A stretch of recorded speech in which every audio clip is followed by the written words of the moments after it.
नमस्कार दोस्तों, अनमोल पाठशाला में आप सबका एक बार फिर से स्वागत है। तो इस वीडियो में हम लोग डिस्कस करने वाले हैं प्रोबेबिलिटी, जो कि क्लास 10th के लेवल से हम लोग देखेंगे।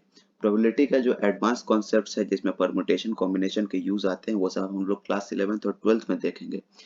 इस वीडियो में सिर्फ और सिर्फ डिस्कशन क्लास 10th के लेवल तक ही सीमित होगी। तो चलिए शुरू करते हैं। तो प्रोबेबिलिटी देखिए, एक कॉन्सेप्ट है जो कि मेजर करता है न्यूमेरिकली डिग्री ऑफ सर्टेनिटी को। किस चीज के सर्टेनिटी के डिग्री को? कोई भी ऑकरेंस ऑफ इवेंट्स है। मान लीजिए कि एक जो है कॉइन हम लोग टॉस टॉस करते हैं, है ना? तो क्या प्रोबेबिलिटी है कि हेड आएगा या टेल आएगा? इन दोनों के अलावा तो कुछ आएगा नहीं भाई। शोले मूवी तो मूवी में था कि खड़ा सिक्का निकल गया। ऐसा होता नहीं है रियल लाइफ में, ग्रेविटी उसको नीचे ले ही आएगा। तो चाहे तो हेड आएगा, चाहे वो टेल्स आएगा। तो ये प्रोबेबिलिटी है कि हेड का क्या प्रोबेबिलिटी है, न्यूमेरिकली हम लोग मेजर कर सकते हैं क्या, टेल का क्या प्रोबेबिलिटी है।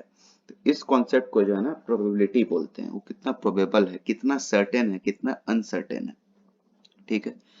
तो क्या होता है, तो किस चीज का हम लोग मेजर करते हैं? तो कुछ एक्सपेरिमेंट हम लोग परफॉर्म करते हैं, है ना, जिसका वेल डिफाइंड आउटकम है।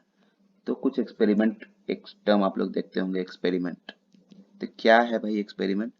तो कोई भी ऐसा आप लोग ऑपरेशन या एक्सपेरिमेंट परफॉर्म किए जिसका वेल डिफाइंड आउटकम है। ठीक है। चाहे तो आप प्लेइंग कार्ड्स खेलिए, चाहे आप जो है पासा, है ना, डाइस को आप पासा फेंकिए, कुछ भी। तो 1 से लेके 6 तक होगा। कॉइन को कीजिएगा तो हेड एंड टेल होगा। तो जिसका आउटकम आपको पता है ना, कि जैसे अगर जनरली किसी को अगर कोई महिला अगर प्रेग्नेंट है तो आपको पता है कि चाहे तो वो मेल होगा चाहे फीमेल होगा, है ना। जनरलाइज सेंस में बोल रहे हैं, बेसिक सेंस से बोल रहे हैं। ठीक है। Boy and a girl gender में हो गया, कितना प्रोबेबिलिटी है। मान लीजिए अगर अदर्स को हम लोग अभी नहीं कंसिडर कर रहे हैं तो उस केस में, तो ये हो गया। एक होता है रैंडम एक्सपेरिमेंट। ठीक है। तो रैंडम एक्सपेरिमेंट में क्या है कि उसका जितना भी रैंडम एक्सपेरिमेंट, मान ली कोई भी हम कॉइन को है जो टॉस किए, ठीक है, तो हमको पता है कि हेड या टेल ही आएगा। लेकिन हम पहले से प्रेडिक्ट नहीं कर सकते हैं कि वो हेड या टेल आएगा, मतलब कोई भी बायसनेस नहीं है, तो वो रैंडम एक्सपेरिमेंट हो गया। ठीक है।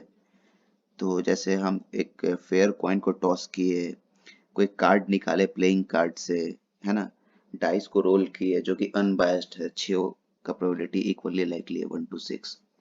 तो उस हिसाब से। तो अब देखिए आगे क्वेश्चंस बनाने में आप लोग को कुछ चीजें का काम आएगा। जैसे प्लेइंग कार्ड्स के केस में आपको पता है कि 4 सूट होते हैं उसमें। कौन से होते हैं? एक होता है कालापन, जिसको स्पेड्स बोलते हैं, ऐसा करके रहेगा, है ना। एक होता है क्लब्स, जिसको हम लोग चिरई बोलते हैं हिंदी में। एक होता है हार्ट्स, और एक होता है डायमंड। तो ये दोनों रेड में होता है और ये दोनों ब्लैक में होता है। ठीक है। प्लेइंग कार्ड्स में 1 से लेके 1 2 3 करके 9 और 10 भी होता है कार्ड। और बाकी फेस कार्ड होता है जैक, क्वीन एंड किंग, और सारे 4 4 होते हैं। जैक भी 4 होगा, क्वीन भी 4 होगा, एस भी 4 होगा। तो 1 से लेके 10 तक हो गए 10, और 3 ठो फेस कार्ड तो 13। तो 13 into 4 52 कार्ड्स हमारे यहाँ पे होते हैं। तो कार्ड्स के बारे में इतना कुछ जानना आपको जरूरी है। ठीक है। तो अब देखिए कि पॉसिबल आउटकम्स का मतलब क्या होता है। जैसे कॉइन को रोल किया तो हेड एंड टेल हो गया, तो उसका पॉसिबल आउटकम। डाई को रोल किया तो 1 2 3 4 5 6 हुआ, अगर एक डाइस को रोल कर रहे हैं तो। ठीक है। उसी हिसाब से वो अलग अलग क्वेश्चन के बेसिस पे चेंज होता रहेगा। जरूरी नहीं है कि सिर्फ कॉइन और कार्ड्स की ही बात करें, कुछ और भी डिस्कशन में आ सकता है। ठीक है। 2 टर्म और आते हैं, equally likely events. Equally likely मतलब जितने भी उसके आउटकम है वो सारे के सारे का इक्वल चांस है आने का। जैसे डाइस में 1 2 3 4 5 6 कुछ भी आ सकता है, सबका प्रोबेबिलिटी कितना है? 1/6 होता है। तो कैसे 1/6? तो प्रोबेबिलिटी निकालते कैसे हैं? प्रोबेबिलिटी को हम लोग, प्रोबेबिलिटी ऑफ एन इवेंट को मैथमेटिकली लिखते हैं हम लोग कैसे? तो number of outcomes favourable to E, number of outcomes favorable to E by total number of outcomes, total number of outcomes। ऐसे प्रोबेबिलिटी निकालते हैं। जैसे मान लीजिए प्रोबेबिलिटी ऑफ टेल्स पूछा गया, अगर एक कॉइन को हम टॉस कर रहे हैं तो फेवरेबल आउट इवेंट हमारे पास कितना है? Number number of outcomes equal to एक है उस केस में, और टोटल आउटकम्स कितना है, दो, हेड या फिर टेल, तो उसका प्रोबेबिलिटी कितना हो जाएगा, प्रोबेबिलिटी ऑफ हेड्स 1/2 हो जाएगा। आप समझ रहे हैं कि कैसे हम लोग को प्रोबेबिलिटी निकालना है। प्रोबेबिलिटी जो है 0 से लेके 1 के बीच में ही होगा, है ना। 1 मतलब क्या हुआ, 100%। 0 मतलब क्या हुआ, 0%। 0.6 मतलब क्या हुआ, 60% चांस है उस चीज का, है ना। तो वो परसेंटेज के टर्म में हो गया, ये प्रोबेबिलिटी के टर्म में हो गया। तो प्रोबेबिलिटी 0 से 1 के बीच में ही रहेगा, ठीक है। दो टर्म और आते हैं, श्योर इवेंट और इम्पॉसिबल इवेंट। मान लीजिए आपसे कुछ किसी का प्रोबेबिलिटी पूछा जाए, फॉर एग्जांपल बताइए दो दो ग्रह हैं, मार्स एंड अर्थ, तो क्या प्रोबेबिलिटी है कि आज तक जितने भी ह्यूमन जन्म लिए हैं वो अर्थ पे जन्म लिए हैं, तो भाई इसका प्रोबेबिलिटी श्योर इवेंट है, सारे के सारे। इसमें तो 100% दैट इज श्योर इवेंट, मतलब कोई भी एक आदमी को उठाए उससे पूछेंगे तुम मार्स से हो कि अर्थ से, तो 100% केस में वो बोलेगा कि हाँ भाई हम अर्थ से ही हैं, कोई थोड़ी मार्स पे पहुंचेगा। सिमिलरली इम्पॉसिबल इवेंट क्या हुआ, इम्पॉसिबल इवेंट हुआ कुछ भी, मान लीजिए जैसे कि कितने लोग मार्स से हैं, कितने ह्यूमंस, तो 0, that is an impossible event, ठीक है। तो एक और टर्म आता है कॉम्प्लीमेंट्री इवेंट। तो कॉम्प्लीमेंट्री इवेंट क्या हुआ, जैसे अभी हम लोग यहाँ पे निकाले थे कि प्रोबेबिलिटी ऑफ हेड कितना होगा, तो 1/2। उसका दो आउटकम है, हेड या फिर टेल, तो प्रोबेबिलिटी ऑफ टेल क्या होगा, वो होगा, वो भी 1/2 होगा। तो 1/2 हम लोग कैसे है, तो 1 माइनस प्रोबेबिलिटी ऑफ हेड। इसका मतलब कॉम्प्लीमेंट्री इवेंट का मतलब क्या हुआ, यहाँ पे थोड़ा इरेज करते हैं।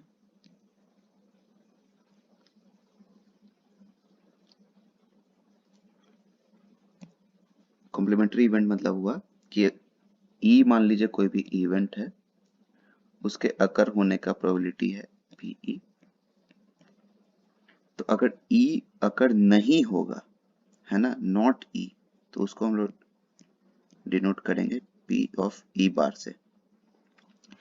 तो जितने भी इवेंट पॉसिबल हैं, तो पीई प्लस पी ई बार वो इज इक्वल्स टू 1 होगा। मतलब मान लीजिए डाइस का एग्जांपल लेते हैं, तो एक पीई हो गया कि कितने बार 1 आएगा, 1 का क्या प्रोबेबिलिटी, तो 1 आने का प्रोबेबिलिटी है डाइस में 1/6। तो 1 नहीं आने का क्या प्रोबेबिलिटी है, जब बाकी पांचों आ जाए, मतलब 5/6, तो पीई बार क्या हो जाएगा, 5/6। तो ये कॉम्प्लीमेंट्री इवेंट का आप लोग हमको मेरे ख्याल से सेंस समझ गए होंगे, ठीक है। तो इतने ही सारे जनरल जो है हम लोग को जानने की चीजें जरूरत है प्रोबेबिलिटी में, क्लास 10th के लेवल से। तो इन्हीं लर्निंग्स के बेसिस पे हम लोग कुछ एग्जांपल सॉल्व करेंगे, जिससे आपको और क्लैरिटी आ जाएगी। उसके बाद में आप 15 से 20 क्वेश्चन और तैयार कीजिए, प्रैक्टिस कीजिए, ये चैप्टर क्लियर है, हो जाएगा आपका, ठीक है। तो चलिए पहला एग्जांपल देखते हैं। A die is thrown once. What is the probability of getting a prime number? बहुत ही सिंपल क्वेश्चन है, एक ही बार उसको थ्रो किया है, तो चाहे तो 1, चाहे तो 2, 3, 4, 5, 6, ये 6 आ सकते हैं। Probability of getting an prime number, तो प्राइम नंबर कौन कौन से है भैया, 2 प्राइम है, यस, 3 प्राइम है, यस, 4 नहीं, 5 यस। तो हमारे पास 3 प्राइम नंबर है। पीई क्या हो जाएगा, where E is which event, E is the event of getting a prime number. तो ये हम थोड़ा शॉर्ट में लिखते हैं, फेवरेबल आउटकम हमारे पास 3 है, मतलब 2, 3 और 5, और टोटल आउटकम हमारे पास 6 है। आंसर क्या हो जाएगा, 1/2। आई होप कि क्लियर हो जाएगा। अगर आपसे पूछता है कि कौन कौन से, what is the probability of getting a non prime number, तो आप 1, 4, 6 को लेके चलते हैं, आंसर सेम आता है 1/2, ठीक है।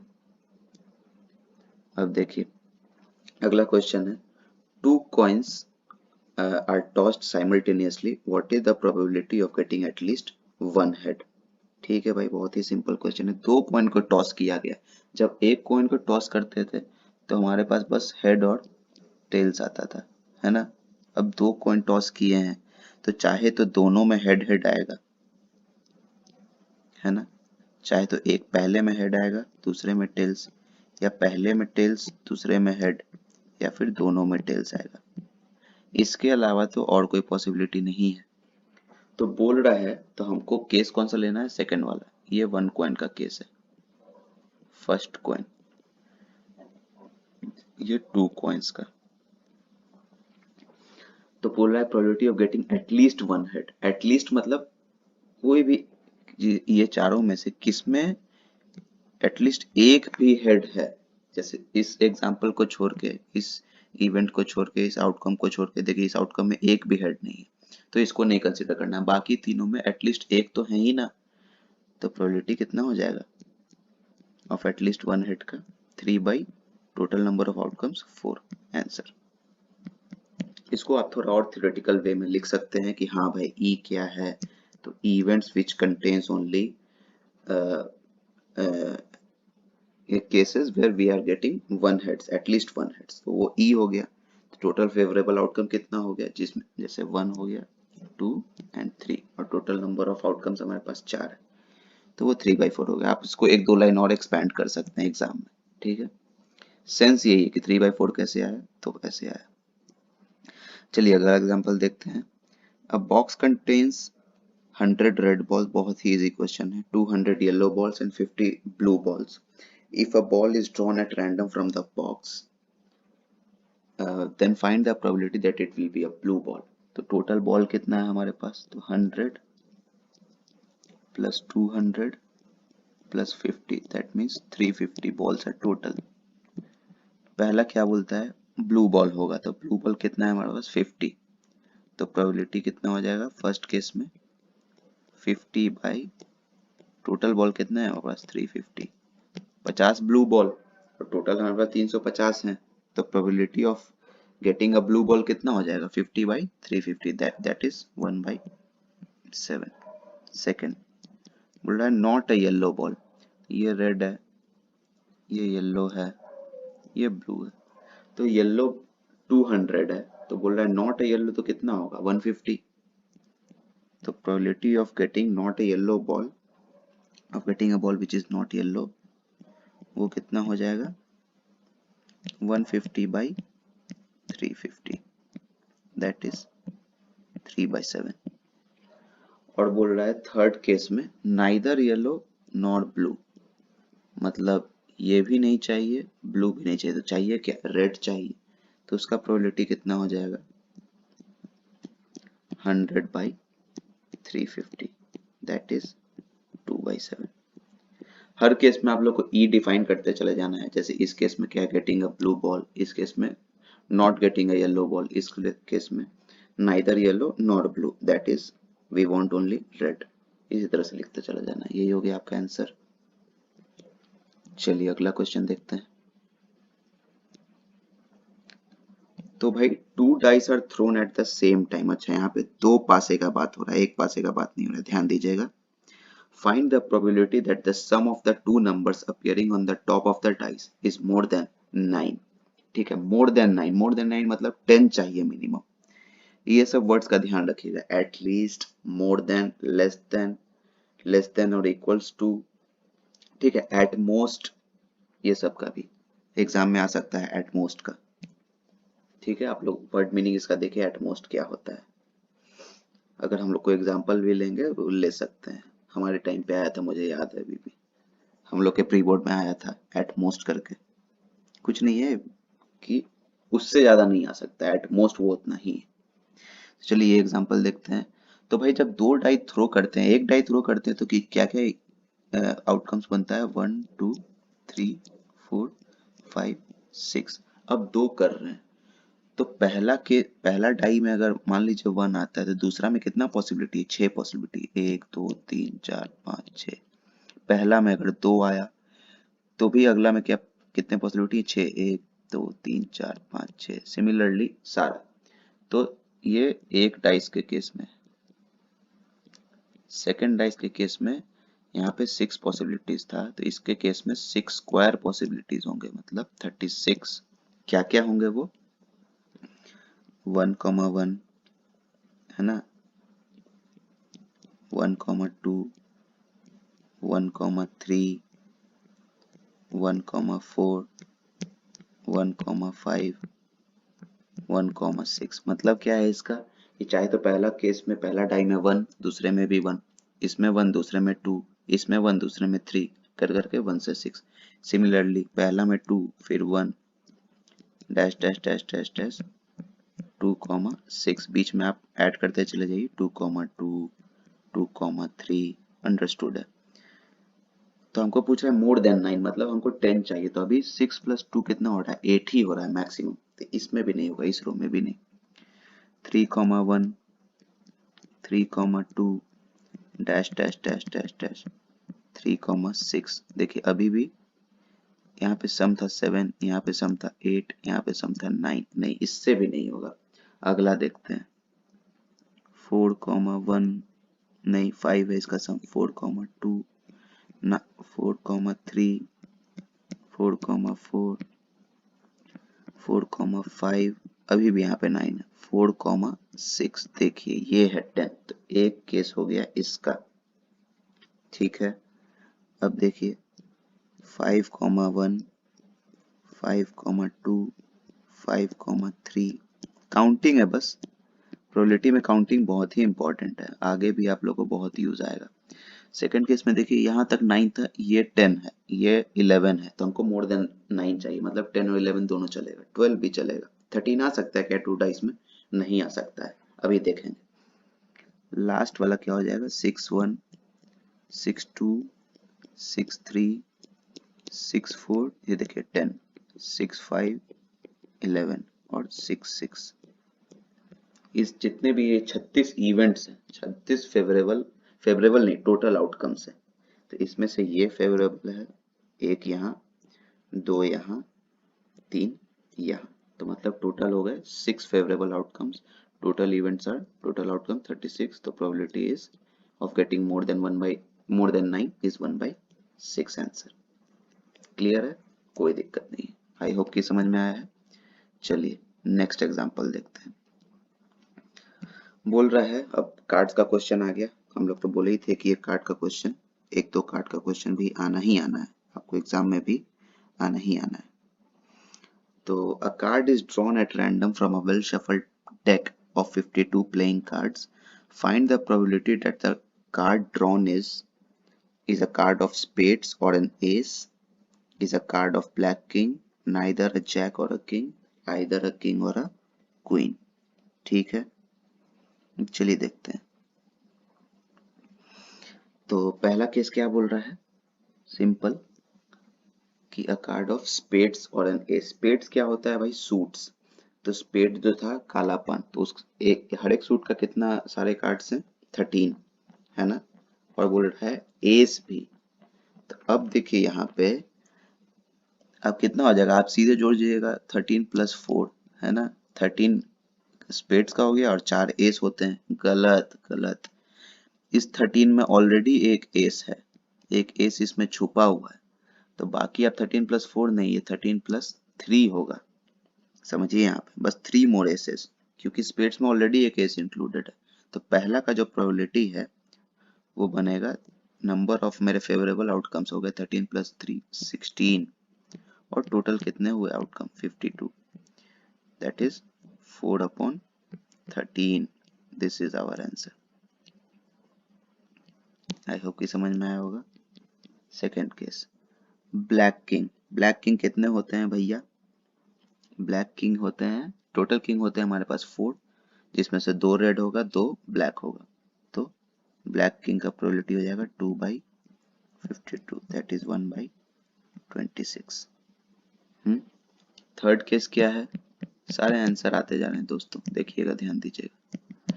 Neither a jack nor a king, मतलब 52 में से क्या प्रोबेबिलिटी है कि कार्ड जो हम निकालेंगे उसमें से जैक और किंग नहीं होगा। टोटल जैक कितने हैं 4, टोटल किंग कितने हैं 4, इन दोनों को हटा दो, 52 से घटा दो, तो 52 - 4 + 4 ये अलग चीज है, इक्वल्स टू नहीं है ये। कितने बचे हमारे पास 44, तो 44 डिवाइडेड बाई 52 दैट इज 11/13। तो 11/13 प्रोबेबिलिटी है किस चीज का, such that the card drawn is neither a jack nor a king. I hope कि क्लियर होगा, है ना। और लास्ट क्या है, आइदर अ किंग और a queen, either a king और अ क्वीन। तो किंग कितने हमारे पास होते हैं 4, क्वीन कितने होते हैं 4, तो दोनों में से कोई भी चलेगा। तो 4 + 4 8, टोटल कितना है 52, मतलब 2/13 आंसर। मैं यहाँ पे डायरेक्ट आंसर लिख रहा हूँ अपना थिंकिंग प्रोसेस को ओरली बताते हुए। आप लोग को थोड़ा थियोरेटिकल 1-2 लाइन और लिखना पड़ेगा इवेंट करके, जो बताए हैं कि number of favourable outcomes by total number of outcomes. I hope कि समझ में आया होगा यहाँ तक। चलिए नेक्स्ट एंड लास्ट एग्जाम्पल देखते हैं। तो लास्ट एग्जाम्पल के लिए कौन सा कलर लिया जाए, चलिए रेड लेते हैं। तो red queens and black jacks are removed from a pack of 52 playing cards. ठीक है भाई, रिमूव किए हैं किस किस को, रेड क्वींस, मतलब 2 रेड क्वींस हो गए, है ना, और 2 ब्लैक जैक को हटा दिए। अ card is drawn at random from the remaining cards. अच्छा भाई, तो 2 कार्ड हटा दिए तो हमारे पास 52 में से 4 जा चुके हैं, तो 48 बचे हैं। ठीक है, उसको फिर रिशफल किए हैं और उसके बाद एक कार्ड एट रैंडम उठाए। तो find the probability that a drawn card is a king. ठीक है, हटाए क्या क्या थे, क्वीन एंड जैक हटाए थे, तो किंग तो अभी भी 4 ही होंगे, है ना, लेकिन टोटल नंबर ऑफ कार्ड्स घट के 48 हो गया है, क्योंकि 2 क्वीन और 2 जैक हम लोग हटा दिए हैं। तो पहला का आंसर क्या हो जाएगा, 4/48, दैट इज 1/12 किंग का। अब बोल रहा है red colour, find the probability that the drawn card is red colour. तो आउट ऑफ 48, है ना, पहले रेड कितने होते थे, 26 और 26 होते थे। अब 2 रेड हटा दिए तो बचे कितने, 24, है ना। तो 24 रेड अभी तक बचा है। टोटल कार्ड हमारे पास कितना है 48, तो प्रोबेबिलिटी कितना बन के आ गया 1/2। This is the first answer, this is the second answer. Third answer, a face card. तो भाई 48 में से 52 में से 4 फेस कार्ड हटा दिए हैं। टोटल हमारे पास फेस कार्ड कितना होता था, किंग क्वीन जैक सबका 4 + 4 + 4 12, 12 में से 4 हट चुका है, तो बचा है हमारे पास टोटल 8 फेस कार्ड अभी बचा है उस 48 में से, है ना। तो प्रोबेबिलिटी कितना हो जाएगा 8/48, दैट इज 1/6 आंसर। ध्यान दीजिएगा, फेस का टोटल होते हैं 12, 4 हटा चुके हैं तो बचे 8, है ना। और अब टोटल नंबर ऑफ हमारे पास कार्ड्स कितने बचे हैं, 48 ही बचे हैं, ध्यान रखिएगा 52 नहीं। अब बोल रहा है अ क्वीन, तो भाई 2 क्वीन हटा ही दिए हैं तो बचा कितना, 2 ही क्वीन, और टोटल कार्ड हमारे पास कितना है 48, दैट इज 1/24। तो आई होप ये क्वेश्चन भी आप लोगों को बहुत आसानी से क्लियर होगा, बहुत ही सिंपल। यहाँ पे मैं डायरेक्ट लिखा हूँ और अपना थिंकिंग को ओरली व्यक्त किया हूँ। तो आप लोग जो है एक एक लाइन इसमें थ्योरेटिकली ऐड कीजिएगा फॉर्मूला के साथ, और उसको क्लियरली जो है लिख दीजिएगा। तो आई होप कि ये एग्जांपल ही आप लोग को समझ में आया हो। कोई एक ऐसा क्वेश्चन प्रोबेबिलिटी में जो कि आप चाहते हैं कि मैं उसको लूँ, उसका एग्जांपल भी डिस्कस करूँ, तो कमेंट बॉक्स में कमेंट कीजिए। तब तक के लिए हम लोग मिलेंगे नेक्स्ट चैप्टर में। तब तक के लिए आप लोग रिवीजन कीजिए, इस चैप्टर का ढेर सारा क्वेश्चन और सॉल्व कीजिए। प्रोबेबिलिटी बहुत ही इजी, इसी फंडामेंटल पे हम लोग 11th और 12th में डिस्कशन को आगे बढ़ाएंगे, जब प्रोबेबिलिटी पढ़ेंगे उस वक्त हम। तो चलिए इस वीडियो को यहीं पे खत्म करते हैं। थैंक यू, और like share and subscribe now. Thank you.